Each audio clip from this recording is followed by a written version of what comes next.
entrando em sintonia com os espíritos amigos que aqui estão desde cedo, para comungarmos com eles esses momentos de aprendizagem, de reflexão em torno da nossa doutrina espírita. A gente fica muito feliz em poder estudar a doutrina espírita dessa forma, buscando juntos o conhecimento, o entendimento.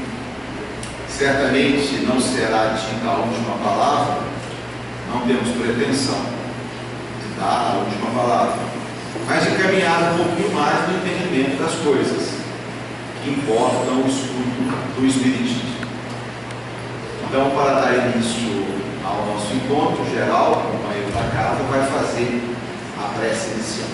Nossos pensamentos, em primeiro plano, Jesus, nosso mestre querido, aos espíritos companheiros, trabalhadores da casa, que nos envolvem, que nos assistem, pedindo para que possamos ter na noite de hoje o envolvimento de todos, uma atenção dobrada, pedimos o amparo e assistência à expositora da noite, para que possa trazer os assuntos para que sejam debatidos, discutidos, estudados, com o amparo da espiritualidade amiga, de Jesus, o nosso mestre, daremos início ao nosso estudo e que ele permaneça conosco de agora sempre.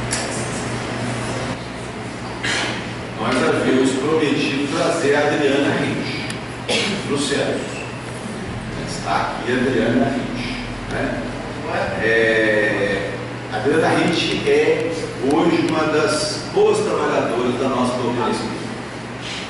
Embora seja jovem, a Adriana tem estudado muito seriamente doutrina espírita. A gente vem acompanhando os seminários que ela tem feito nos centros espíritas, sempre buscando uma temática atual, mas referendada nos princípios espíritas.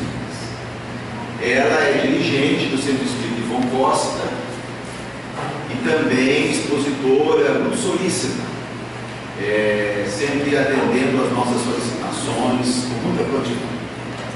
Então, Adriana, a gente está muito feliz de ter você aqui.